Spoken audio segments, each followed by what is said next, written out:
السلام علیکم ورحمۃ اللہ وبرکاتہ۔ نحمدہ ونصلی علی رسولہ الکریم، اما بعد، فاعوذ باللہ من الشیطان الرجیم، بسم اللہ الرحمن الرحیم۔ وذکرہم بایام اللہ، صدق اللہ العلی العظیم وصدق رسولہ النبی الامین الکریم۔ نگاہ مفتی اعظم کی یہ ہے جلوہ گری، نگاہ مفتی اعظم کی یہ ہے جلوہ گری، چمک رہا ہے جو اختر ہزار حرم، تاجدار حرم، نوبہار صفات، شب اسرا کے دولہ مصطفیٰ جان رحمت جناب محمد الرسول اللہ صلی اللہ علیہ وسلم کی بارگاہ بکس پناہ میں درود و سلام کی نظریں پیش کریں۔ مولانا محمد صلاۃ و سلام علیک یا رسول اللہ۔ ہمارا آپ کا پروردگار فرماتا ہے وذکرہم بایام اللہ، اللہ کے دنوں کی یاد مناؤ۔ سبحان اللہ۔ جمعہ بھی اللہ کا ہے، سنیچر اتوار پیر منگل بدھ جمعرات بھی اللہ ہی کے ہیں۔ جمعہ آیا ہم نے جمعہ کی یاد منائی، سنیچر آیا ہم نے سنیچر کی یاد منائی، اتوار پیر منگل بدھ جمعرات کے دن آئے ہم نے ان دنوں کی یاد منائی، تو ساری زندگی دنوں کے یاد منانے میں بیت جائے گی۔ علماء فرماتے ہیں وذکرہم بایام اللہ سے مطلب یہ ہے کہ جس دن کو کسی اللہ والے کی ولادت سے نسبت حاصل ہو جائے یا اللہ والے کے وصال سے نسبت حاصل ہو جائے، اس دن کی یاد مناؤ۔ آج کا یہ دن، آج کی یہ گھڑی حضور سید الکریم آقائے نعمت سرکار تاج الشریعہ بدر الطریقہ رضی اللہ تعالیٰ عنہ کے وصال مبارک کی بالکل قریب سے قریب وقت ہو رہا ہے، اور ان کے قل شریف کی پاکیزہ تقریب میں ہم اور آپ یہاں حاضر ہیں۔ حضور سرکار تاج الشریعہ کے جانشین شہزادے قائد ملت قاضی القضات فی الہند حضرت بابرکت مخدومی و مخدوم زادہ سیدی سرکار علامہ مولانا مفتی الحاج شاہ محمد عزت رضا صاحب قبلہ دامت ظلہم النورانی یہاں جلوہ بار ہیں۔ کسی لمبی چوڑی تقریر کا وقت نہیں، بس دو تین خاص باتیں میں عرض کرنا چاہتا ہوں۔ اگر آپ سرکار تاج الشریعہ سے سچی عقیدت رکھتے ہیں تو خالی زبانی آپ اعلان نہ کیجئے کہ تاج الشریعہ ہمارے پیر ہیں، تاج الشریعہ سے ہم مرید ہیں۔ کون نہیں جانتا ہے کہ سرکار تاج الشریعہ ہیں، جنہیں اللہ تبارک تعالیٰ نے 60 سے زائد علوم و فنون، 60 سے زائد کتابیں اردو میں، عربی میں، انگریزی میں تصنیف کرنے کی سعادت نصیب فرمائی۔ 50 سے زیادہ ملکوں کا سرکار تاج الشریعہ نے دورہ فرمایا، کروڑوں ملک بیرون ملک میں تاج الشریعہ کے مریدین موجود ہیں، ہزاروں کی تعداد میں سرکار تاج الشریعہ کے خلفاء موجود ہیں، اور سرکار تاج الشریعہ کی عمر پاک جب 4 سال 4 مہینے 4 دن کی ہوئی تو سرکار قطب نائب غوث اعظم حضور مفتی اعظم نے بسم اللہ خوانی کرائی، حضور مفتی اعظم نے اجازت و خلافت عطا فرمایا، اور سرکار مفتی اعظم نے اپنا جانشین بنایا۔ کون سرکار مفتی اعظم؟ وہ سرکار مفتی اعظم متقی بن کر دکھائے اس زمانے میں کوئی ایک میرے مفتی اعظم کا تقویٰ چھوڑتا۔ سرکار مفتی اعظم کے تقوی کا عالم یہ رہتا تھا کہ وہ حج بیت اللہ کے لیے بھی اس لیے نہیں جا رہے تھے کہ فوٹو کھنچوانا پڑے گا۔ آج حضور مفتی اعظم کا نام تو بہت سے لوگ لیتے ہیں، مگر فوٹو کھنچواتے رہتے ہیں، ویڈیو بنواتے رہتے ہیں، دعویٰ بے اصل ہے، جھوٹی ہے، محبت ہے۔ واقعی سرکار مفتی اعظم سے آپ کو چاہے خاندانی نسبت ہو، چاہے رشتہ عقیدت ہو، چاہے رشتہ محبت ہو، چاہے سلسلے بیعت ہو، تو آپ کو مفتی اعظم کے کردار و عمل کو اپنانا پڑے گا۔ میں آپ کو بتاؤں، سرکار تاج الشریعہ رضی اللہ تعالیٰ عنہ ایک مرتبہ مصر تشریف لے گئے۔ مصر میں سرکار تاج الشریعہ جب تشریف لے گئے تو وہاں عرب کے رہنے والے ایک مصری عالم ہیں جن کا نام ڈاکٹر خالد ثابت ہے۔ جی ہاں، یہ ڈاکٹر خالد ثابت ایک صوفی سنی گھرانے کے فرد تھے، اور انہوں نے جامع ازہر سے تحصیل علم کیا تھا، مگر تبلیغی جماعت والوں کو ان کی صحبت مل گئی، اور پھر تبلیغی جماعت والوں نے انہیں بدعقیدہ بنا دیا۔ اسی بیچ میں کیرلا کے ایک مولانا عبد الغنی صاحب پہنچے اور انہوں نے ڈاکٹر خالد ثابت سے کہا کہ آپ اعلیٰ حضرت سے اتنی نفرت کیوں کرتے ہیں؟ انہوں نے کہا کہ مجھے تبلیغی جماعت والوں نے بتایا ہے کہ اعلیٰ حضرت تو بدعتیں رائج کیا کرتے تھے، پورے ہندوستان میں انہوں نے لوگوں کا عقیدہ برباد کر دیا۔ تو مولانا عبدالغنی نے سرکار اعلیٰ حضرت کی کتاب الانوار الغیبیہ اور کچھ عربی کتابیں ڈاکٹر خالد ثابت کو دیا۔ ڈاکٹر خالد ثابت کہتے ہیں کہ میں نے جب سرکار اعلیٰ حضرت کی عربی کتابوں کا مطالعہ کیا تو میری آنکھیں بھی روشن ہو گئی اور میرا دل بھی روشن ہو گیا۔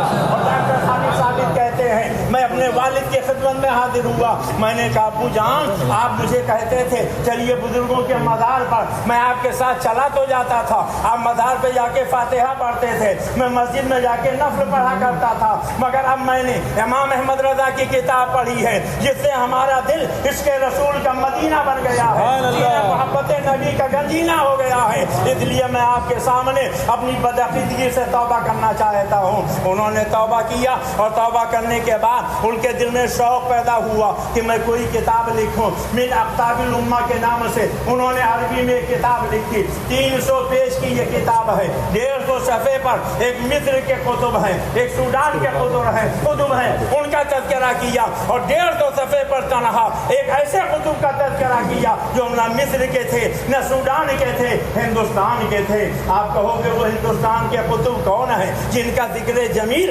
150 صفحے پر ڈاکٹر خالد نے عربی زبان میں تنہا کیا تو وہ کوئی اور نہیں، وہ سرکار اعلیٰ حضرت امام اہل سنت مجدد تاج الشریعہ کے دادا بھی ہیں، نانا بھی ہیں۔ الحمدللہ دونوں رشتوں سے سرکار تاج الشریعہ کا تعلق سرکار اعلیٰ حضرت تک پہنچتا ہے۔ ڈاکٹر خالد ثابت نے من اقطاب الامہ کے نام سے کتاب تو لکھ دی مگر دل مطمئن نہیں ہوا، انہوں نے عربی میں ایک اور کتاب سرکار اعلیٰ حضرت پہ لکھنا شروع کر دیا، انصاف الامام اس کتاب کا نام رکھا۔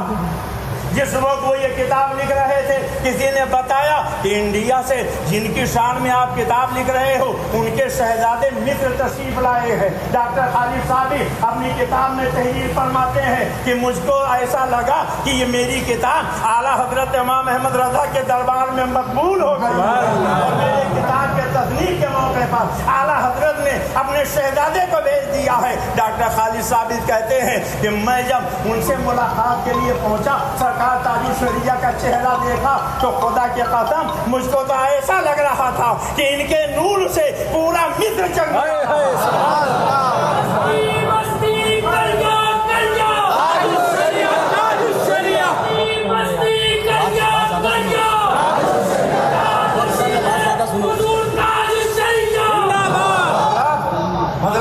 ڈاکٹر خالد ثابت کہتے ہیں کہ میں نے حضور سرکار تاج الشریعہ کی خدمت میں کچھ دیر تک بیٹھ کر سعادت حاصل کی، اور میں نے جب ان سے گفتگو کی تو خالص فصیح عربی میں انہوں نے ایسی گفتگو فرمائی کہ کوئی عرب جیسے بول رہا ہو، کہیں سے پتہ ہی نہیں چلتا تھا کہ یہ اجمی ہیں اور ان کو عربی نہیں آتی ہے۔ کہنے لگے میں نے یہ جان لیا کہ ان کے دادا اور ان کے نانا کا یہ فیضان بول رہا ہے، یہ سرکار تاج الشریعہ نہیں بول رہے ہیں۔ ڈاکٹر خالد ثابت کہتے ہیں کہ میں نے ان کی بارگاہ میں بیٹھ کر سب سے اہم بات جو محسوس کی وہ یہ کہ وہ تصویر کشی سے سخت نفرت کرتے ہیں، لوگوں کو منع کرتے ہیں بلا ضرورت بے وجہ بغیر کسی حاجت شرعیہ کے تصویر کھینچنا سب ناجائز و حرام ہے، اس لیے نہ ویڈیو بناؤ نہ تصویر کھینچو۔ ڈاکٹر خالد ثابت کہتے ہیں میں نے جب ان کے اس عمل پر غور کیا تو مجھے یہ انکشاف ہوا کہ قرآن کی بھی یہی منشا ہے، حدیث کی بھی یہی منشا ہے، 1400 سال کے بزرگوں کا بھی یہی منشا ہے۔ اور کہتے ہیں میں نے جب اور غور کیا تو مجھ کو تو ایسا لگا کہ آج دنیا میں جتنی برائیاں پائی جاتی ہیں کم سے کم آدھی برائیاں تصویر کی وجہ سے ہیں۔ اگر یہ تصویر کھینچنا کھینچانا بند کر دیا جائے تو آدھی برائیاں خود بخود ختم ہو جائیں۔ سرکار تاج الشریعہ کے مریدوں، سرکار تاج الشریعہ کے جانشاروں، سرکار تاج الشریعہ کے عقیدت مندوں، سرکار تاج الشریعہ سے محبت کرنے والوں، سرکار تاج الشریعہ کے خاندان والوں، یہ ویڈیوگرافی بند کرو، یہ فوٹو کھنچوانا بند کرو، یہ بلا ضرورت یہ فوٹو کھنچوا کر یہ حرام کام کر رہے ہو، یہ تاج الشریعہ سے محبت نہیں ہے، دعویٰ بیعت رہے جھوٹی ہے محبت تیری۔ اللہ کا شکر ہے کہ سرکار تاج الشریعہ ہمارے نظروں کے سامنے نہیں رہ گئے، ہم ان کی ظاہری نگاہوں سے زیارت نہیں کر پاتے ہیں۔ ایک زمانہ تھا اعلیٰ حضرت کی عظمتوں کا پرچم لہرایا تو لوگوں نے کہا اب اعلیٰ حضرت کے بعد کون رہے گا، تو سرکار مفتی اعظم آ گئے۔ لوگ کہتے تھے مفتی اعظم کے بعد کون رہے گا، تو سرکار تاج الشریعہ پوری دنیا میں چھا گئے، اور جب سرکار تاج الشریعہ گئے تو انہوں نے اپنے شہزادے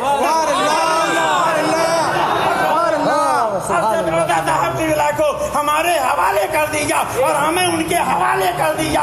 اب ہمیں جو کچھ بھی تاج الشریعہ کا فیضان لینا ہوگا ہم قائد ملت کے ذریعے سے لیں گے۔ شہنشاہ بغداد سرکار غوث الورا رضی اللہ تعالیٰ عنہ کے ایک مرید تھے جن کا نام حضرت علی بن حیدی۔ حضرت علی بن حیدی کے یہاں سرکار غوث پاک تشریف لے گئے تو حضرت علی بن حیدی نے اپنے شاگرد سے فرمایا کہ دیکھو یہ تمہارے دادا پیر آئے، ان کی خدمت میں لا کے کھانا حاضر کرو۔ حضرت علی بن حیدی کے شاگرد جب کھانا لے کر آئے تو ایک طرف دیکھا استاد ہے، ایک طرف دادا استاد ہے، ایک طرف پیر ہے، ایک طرف دادا پیر ہے۔ اب وہ سوچنے لگے کہ روٹی پہلے پیر کے سامنے رکھو کہ دادا پیر کے سامنے رکھو، اور کچھ اس انداز سے انہوں نے روٹیاں ڈالی کہ دونوں کے سامنے برابر پہنچی۔ سرکار غوث پاک مسکرائے، فرمایا بڑا سعادت مند معلوم ہوتا ہے۔ تو حضرت علی بن حیدی نے کہا حضور بہت ترقی کر چکا ہے، آپ اسے قبول فرما لیں۔ ہم جیسے لوگ ہوتے تو کہتے گرو گرو رہ گیا، چیلا شکر ہو گیا، چلو پیر کے برابر ہم بھی ہو جائیں گے، غوث پاک کی بارگاہ میں پہنچ جائیں گے۔ مگر اللہ اللہ حضرت علی بن حیدی کے مرید ایک کونے میں جا کر بیٹھ گئے، رونے لگے، پھوٹ پھوٹ کے رونے لگے۔ تو سرکار غوث پاک فرماتے ہیں تم ان کو اپنے پاس ہی رکھو، ہمیں جو کچھ دینا ہوگا ہم تمہارے ذریعے سے ان کو دے دیا۔ اس لیے حضور تاج الشریعہ کے عقیدت مندو مایوس نہ ہو، قائد ملت موجود ہے، ہمیں شخص لینا ہوگا۔ سرکار تاج الشریعہ کا فیضان قائد ملت کے ذریعے مائیں ادھر ادھر دیکھنے اور بھٹکنے کی ضرورت نہیں ہے۔ اللہ تعالیٰ یہ خانوادہ سلامت امام اہل سنت پر ہمیں چلنے کی توفیق عطا فرمائے۔ درود پاک پڑھ لیجیے۔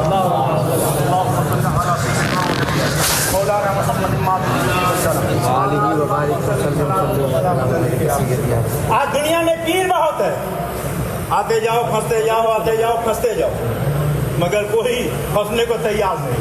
کچھ اس میں سچے پیر بھی، اچھے پیر بھی ہیں، بہترین پیر بھی ہیں۔ ہم یہ نہیں کہتے کہ سبھی غلط پیر ہیں، مگر اللہ اللہ سرکار تاج الشریعہ کے جتنے مرید ہیں اتنے مرید آپ کو کہیں نظر نہیں آئیں گے، نظر نہیں آئیں گے۔ آخر اس کی وجہ کیا ہے؟ وجہ صرف یہ ہے کہ تاج الشریعہ کی پوری زندگی الذین آمنوا وکانوا یتقون کی عملی تفسیر تھی۔ قرآن پاک میں اللہ تعالیٰ نے ولی کی پہچان یہ بتائی، الذین آمنوا وکانوا یتقون، ولی وہ ہے جو ایمان لائے، متقی اور پرہیزگار ہو۔ سرکار تاج الشریعہ الحمدللہ مومن کامل، اور تقوی کا عالم یہ کہ اگر آپ کہنے دیجیے تو ہم یوں بھی کہہ دیں متقی بن کر دکھائے۔ اس زمانے میں کوئی ایک میرے سیدی اختر کا تقوی چھوڑ اختر کا تقوی چھوڑ کر سرکار تاج الشریعہ نے کبھی اپنی زندگی پاک میں ایک وقت کی نماز قضا نہیں ہونے دی ہے۔ نماز کی بھی پابندی فرماتے، روزے کی بھی پابندی فرماتے، صدقات و خیرات بھی کرتے رہتے تھے۔ آج تو عالم یہ ہے کہ ہم نے دیکھا ہے اگر کوئی آیا ملنے کے لیے تو پیر صاحب پہلے یہ پوچھتے ہیں یہ بتاؤ تم مرید کس کے ہو، تمہارا سلسلہ کہاں پہنچتا ہے۔ اگر اپنا مرید ہے تو اس کے اوپر داد و دہیش کے دروازے کھول دیتے ہیں، کسی دوسرے پیر کا ہے تو سیدھے منہ جواب دینا گوارا نہیں کرتے۔ مگر یہی مہمان خانہ ہے، یہی سرکار تاج الشریعہ تشریف فرما ہے۔ ایک نوجوان آیا، قدم سے لپٹ گیا، پھوٹ پھوٹ کے رونے لگا، کہنے لگا حضور میں سید نجیب میاں صاحب کا